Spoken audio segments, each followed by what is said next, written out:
जय श्री राम दोस्तों, स्वागत है आपका शिव पुराण शिवरुद्र संहिता 9वें अध्याय में।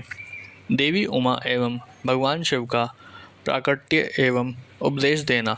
ब्रह्मा जी बोले, नारद, भगवान विष्णु द्वारा की गई अपनी स्तुति सुनकर कल्याणमय शिव बहुत प्रसन्न हुए और देवी उमा सहित वहाँ प्रकट हो गए। भगवान शिव के 5 मुख थे और हर मुख में 3-3 नेत्र थे। मस्तक में चंद्रमा, सिर पर जटा तथा संपूर्ण अंगों में विभूति लगा रखी थी। 10 भुजा वाले गले में नीलकंठ आभूषण से वशीभूत और माथे पर भस्म का त्रिपुंड लगाए थे। उनका ये रूप मन को मोहित करने वाला और परम आनंदमय था। महादेव जी के साथ भगवती उमा ने भी हमें दर्शन दिए। उनको देखकर मैंने और विष्णु जी ने पुनः उनकी स्तुति करनी शुरू कर दी। तब पापों का नाश करने वाले तथा अपने भक्तों पर सदा कृपा दृष्टि रखने वाले महेश्वर ने मुझे और भगवान विष्णु को श्वास से वेद का उपदेश दिया। तत्पश्चात उन्होंने हमें गुप्त ज्ञान प्रदान किया। वेद का ज्ञान प्राप्त कर कृतार्थ हुए विष्णु जी और मैंने भगवान शिव और देवी के सामने अपने दोनों हाथ जोड़कर नमस्कार किया तथा प्रार्थना की।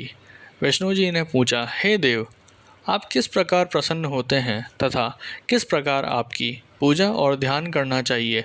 कृपया कर हमें इसके बारे में बताइए तथा सदुपदेश देकर धन्य करें।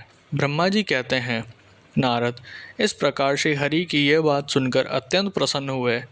कृपा निधान शिव ने प्रतिपूर्वक ये बात की। श्री शिव बोले, मैं तुम दोनों की भक्ति से बहुत प्रसन्न हूँ।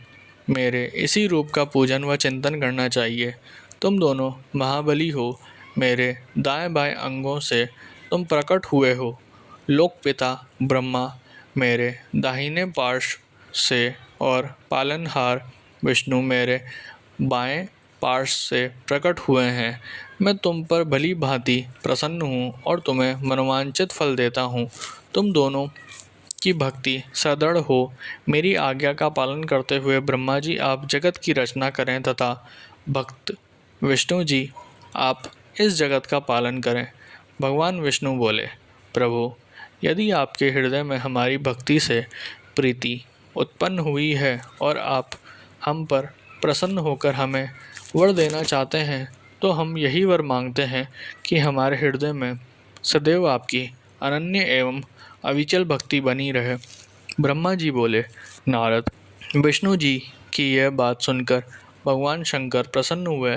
तब हमने दोनों हाथ जोड़कर उन्हें प्रणाम किया। शिवजी कहते हैं, मैं सृष्टि, पालन और संहार का करता हूँ। मेरा स्वरूप सगुण और निर्गुण है। मैं ही सच्चिदानंद निर्विकार परम ब्रह्म और परमात्मा हूँ। सृष्टि की रचना, रक्षा और प्रलय रूप गुणों के कारण मैं ही ब्रह्मा, विष्णु और रुद्र नाम धारण कर 3 रूपों में विभक्त हुआ हूँ। मैं भक्त वत्सल हूँ और भक्तों की प्रार्थना को सदैव पूरी करता हूँ। मेरे इसी अंश से रुद्र की उत्पत्ति होगी। पूजा की विधि विधान की दृष्टि से हम में कोई अंतर नहीं होगा। विष्णु, ब्रह्मा और रुद्र तीनों एक रूप होंगे। इनमें भेद नहीं है। इनमें जो भेद मानेगा वह घोर नरक को भोगेगा। मेरा शिव रूप सनातन है तथा सभी का मूलभूत रूप है।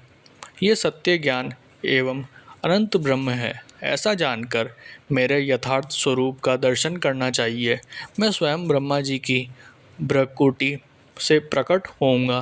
ब्रह्मा जी आप सृष्टि के निर्माता बनो। श्री हरि विष्णु इसका पालन करें तथा मेरे अंश से प्रकट होने वाले रुद्र प्रलय करने वाले हैं।